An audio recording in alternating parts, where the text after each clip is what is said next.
Assalamualaikum warahmatullahi wabarakatuh. Naskuruna wa na'buduna wa nasta'inna ilallah wa naskuru aidan ila nabina wa naskuru ila auliyana wa masulu ila muhsinin mu'minin mu'minat muslimin muslimin. Nah, salam yang seperti ini merupakan salam syukur kepada Allah untuk menunjukkan pengabdian diri kepada Allah. Salam seperti ini adalah rasa terima kasih kita kepada Nabi Muhammad yang telah memimpin kita. Dan kita terima kasih kepada para waliullah yang telah menjadi guru mursyid kita, yang membawakan taufik dan hidayah kepada kita. Dan kemudian kita berterima kasih kepada para muslimin, muslimat, mukminin, mukminat. Itu tidak lain, mungkin terlibat di situ ada orang tua, para tokoh kita dan sebagainya. Nah, inilah sesuatu salam yang sebenarnya yang senantiasa dikedepankan oleh para ahli-ahli yang telah berhasil menyatukan dan mendekatkan diri kepada Allah, khususnya para wali-wali yang ada di Indonesia. Senantiasa itu mengedepankan bagaimana bersyukur, beribadah dengan na'budu, mengharap pertolongan dari Allah dengan nasta'in. Ini sudah mulai banyak dilupakan.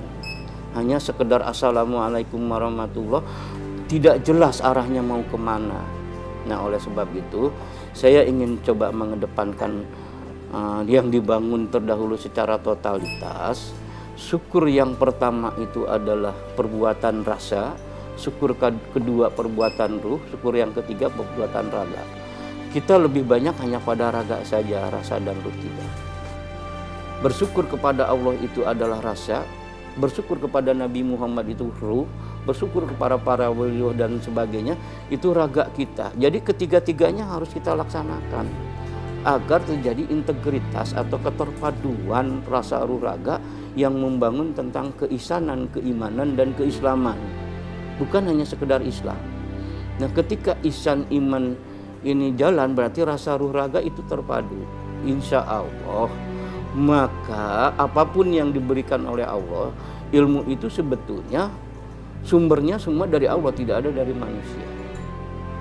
Nah, ini coba saya gali melalui pengalaman-pengalaman yang ada.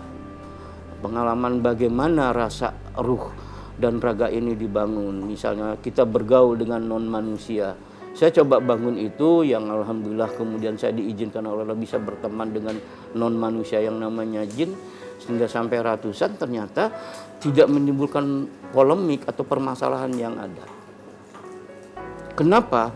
Karena saya selalu mengedepankan bahwa posisi kita tetap harus tiga, yaitu rasa, ruh dan raga, dan tidak melibatkan emosional atau nafsu.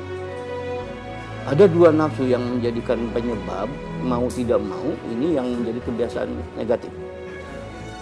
Itu akses poin iblis dengan nafsu lawamahnya, akses poin setan itu dengan nafsu amarahnya. Dan kemudian realisasi dalam kehidupan menjadi keserakahan dan kesombongan. Nah, ini yang harus kita hilangkan. Sebab dengan keserakahan dan kesombongan ini menuju pada kehancuran. Tidak ada toleransi antar manusia dengan manusia, toleransi manusia dengan makhluk Allah lainnya, sehingga tidak ada rasa syukur kepada Allah yang sesungguhnya. Nah, pengalaman ini saya coba bangun.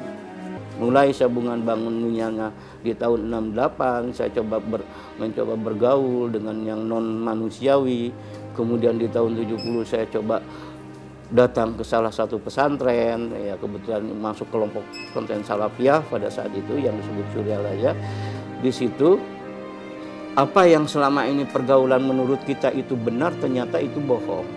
Kita bergaul dengan makhluk, mengandalkan makhluk itu ternyata dihilangkan semua. Yang ada adalah bagaimana kita membangun kebersamaan untuk tidak saling mengintervensi dan saling mengintimidasi.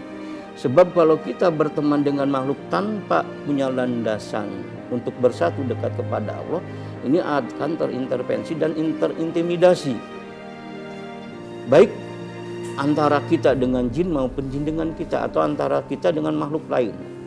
4 unsur alam, api, angin, air, dan tanah itu juga makhluk yang harus kita ajak bersyukur bersama-sama. Nah, selama ini mereka dilupakan oleh kita. Tanaman dan hewan itu juga makhluk yang merupakan tempat kita berkolaborasi untuk membangun kehidupan yang real, yang saling memelihara kelestarian, keharmonisan di antara kita dengan sesama makhluk. Nah, oleh sebab itu, ketika saya masuk dari satu pesantren ke satu pesantren, yang paling saya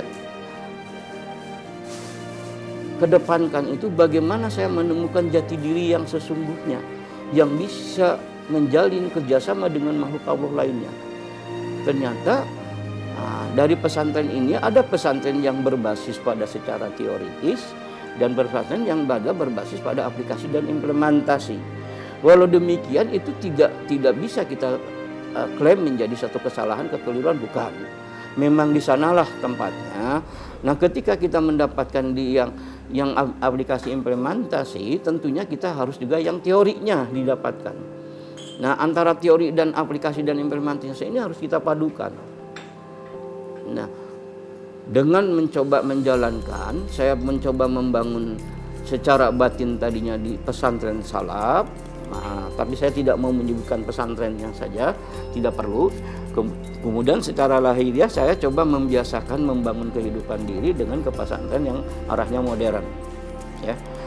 Nah, dari situ inti yang ingin saya dapatkan, bagaimana kita mencoba bisa menyatukan dan mendekatkan diri kepada Allah secepat mungkin, semudah mungkin, dan kemudian tidak ada ketergantungan kepada makhluk, hanya kepada Allah saja. Ya, alhamdulillah melalui proses-proses tertentu, termasuk proses bagaimana kita membangun misalnya mengaktifkan rasa ruh, itu harus kita bangun. Ternyata melalui proses-proses tertentu kita harus memahami tentang hidup dan kehidupan ini. Nah, ternyata secara aplikasi dan implementasi tidak selama dan sesulit secara teori. Aplikasi dan implementasi untuk memahami, mengaktifkan komunikasi rasa ruh tidak boleh dengan teori, harus dengan aplikasi dan implementasi. Nah, awal pertama kali saya diizinkan baru tahun 2004. Nah, di 2007 sampai sekarang akhirnya saya harus menyampaikan kepada siapapun dengan catatan tidak mengedepankan kepentingan sesaat, kepentingan yang bersifat emosional yang dibangun oleh ragawi, tidak, tapi harus mengedepankan apa yang sedang dibangun, ditingkatkan dan dibangun oleh rasa dan ruh, sehingga di situ tidak membutuhkan hal-hal yang akan membuat kita sulit, susah dan bingung. Sebab rasa dan ruh tidak membutuhkan yang lain kecuali hanya mau bersatu dan dekat dengan Allah. Nah, ini saya coba kedepankan. Ada beberapa metode yang kemudian saya coba gabungkan. Nah, kemudian saya lebih tertarik mengedepankan ini dengan metode yang dikembangkan oleh salah satu tokoh. Nah, setelah Nabi Muhammad, setelah Abu Bakar dan Ali, yaitu Syekh Naqsabandi. Nah, bagaimana Syekh Naqsabandi itu mengaktifkan rasa dan ruh untuk bisa bersatu dan dekat. Namun demikian tidak harus dengan teori yang terlalu berbelit-belit, cukup sederhana saja. Kita sampaikan, kita lihat setiap orang yang betul-betul dalam keadaan betul-betul dia merasa diri terganggu oleh emosi dan dia ingin mengaktifkan, mendominasikan rasa dan ruh, barulah kita bantu. Nah, ketika membantu bukan kita menolong, yang menolong hanya Allah. Maka nanti ketika kita bantu dengan harapan orang ini betul-betul menerima dan menjadi aliran pertolongan Allah. Alhamdulillah ini masih dibutuhkan oleh di beberapa tempat, baik manusia maupun non manusiawi, itu ternyata membutuhkan ini sama kebutuhannya dengan kita. Tapi kalau kita hanya berteori tentang yang kita kembangkan hanya untuk manusia saja, nah inilah kekeliruan dan kekurangan yang kita jalankan dalam kehidupan sehari-hari. Seolah-olah kehidupan itu hanya manusia saja, padahal ada keterlibatan makhluk-makhluk Allah lainnya, baik yang fisik maupun yang non-fisik. Ketika kita tidak bertoleran dengan mereka, disitulah terjadi adanya susah, sulit, bingung, sakit, dan sebagainya. Untuk menghindari itu, mari kita membangun komunikasi yang memungkinkan bisa membangun komunikasi dari diri kita. Ternyata secara fisik melalui emotional quotation dan intelligent quotation itu tidak mungkin bisa membangun dengan yang lain. Kecuali spiritual quotation yang berbasis pada rasa dan ruh. Dengan Allah saja bisa, apalagi dengan makhluk lainnya. Nah inilah yang insya Allah mudah-mudahan ini adalah kewenangan Allah, bukan milik saya pribadi, bukan harus diakui, tapi milik semua makhluk Allah yang ingin bersatu dan dekat dengan Allah. Nah insya Allah sesungguhnya yang belum kita bangun di dalam kehidupan itu dua komunikasi yang real, komunikasi vertikal dan diagonal. Kita senantiasa membangun komunikasi horizontal ke kiri dengan manusia sehingga saling gontok-gontokan, saling sikut, saling menjatuhkan, saling mencela, saling mengedepankan bagaimana bagaimana mengedepankan mengaku benar dan salah, padahal bukan itu. Bagaimana berbuat yang berguna dan bermanfaat, berguna buat diri, bermanfaat buat orang lain. Komunikasi arahnya harusnya ke bagaimana kita berbuat untuk yang berguna dan bermanfaat, berdaya guna dan berhasil guna. Bukan tentang benar salah, siapa yang harus benar dan salah. Kita tidak ada hak untuk mengedepankan tentang benar salah. Kalau kita benar, berarti kita menjalankan kemahabenaran Allah, memberi manfaat kepada siapapun. Nah kalau kita salah berarti kita ingkar kepada Allah sehingga kita merusak kepada siapapun. Jadi saya ingin mencoba menyampaikan tidak harus terlalu sulit. Siapapun ketika ingin bersatu dekat dengan Allah tanpa harus dipersulit dengan cara-cara yang dikedepankan atau yang dijalankan sebagaimana umumnya. Maka marilah kita jalankan metode yang pernah dicapai oleh Nabi Muhammad, oleh para Nabi Rasul dan para waliullah. Itu sangat sederhana. Hanya satu saja langkahnya. Bagaimana bersatu dan dekat kepada Allah. Ketika sudah bersatu dan dekat, dimanapun kita menyampaikan, tidak akan terjadi adanya satu kekeliruan. Terutama tidak terjadi tindakan subjektif, mementingkan diri, kepentingan diri sendiri, mengabaikan Allah, memasabodohkan makhluk lainnya. Mari, hal seperti ini harusnya kita tinggalkan, harusnya kita hidupkan, sehingga tidak terjadi adanya sekat, adanya kotak, adanya jarak, adanya perbedaan dan sebagainya. Insya Allah mudah-mudahan hal ini bisa kita jalin bersama-sama dan tidak ada lagi perbedaan jarak dan sebagainya. Oleh sebab itu marilah kita menjalin kebersatuan dan kedekatan antar manusia dengan manusia siapapun orangnya, tanpa harus tersekat, tanpa harus terkotak, tanpa harus terkotak dengan keturunan, tanpa harus tersekat dengan keagamaan dan sebagainya, tidak. Insya Allah. Maka dari situ kita kalau sudah bisa membangun dengan sesama manusia, kita akan bisa membangun bagaimana komunikasi dengan non manusia, entah dengan jin, dengan malaikat, dengan api, angin dan air dan tanah. Kita diberikan fasilitas itu oleh Allah tapi tidak pernah kita gunakan. Nah memang kalau saya sampaikan hal seperti ini belum ada teori-teori yang dibangun oleh manusia berdasarkan pendidikan yang dikelola oleh manusia. Tapi pendidikan ini memang pendidikan yang diselenggarakan mungkin oleh Allah langsung kepada manusia khususnya gitu, yang mau mencoba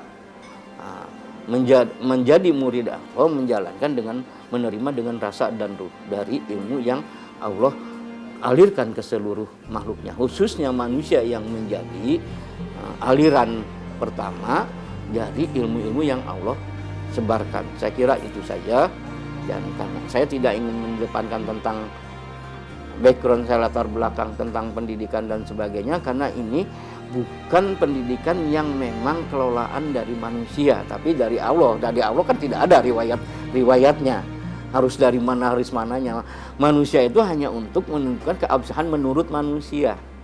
Nah, saya harus keluar dari keabsahan menurut manusia, tapi keabsahan menurut Allah yang insya Allah semua bisa. Tanpa harus tersekat, terhalang, terkotak, dan sebagainya. Nah, kalau sudah menurut manusia, ini hanya untuk membeda-bedakan. Dan untuk bukan menjalin kebersatuan dan kebersamaan dalam menjalankan kehidupan. Baik dengan sesama manusia, dengan Allah. Saya kira itu mungkin yang bisa saya sampaikan tentang riwayat yang perjuangan yang saya itukan. Nah, kalau secara detail mungkin nggak akan cukup dalam beberapa tahun pun karena ini ya.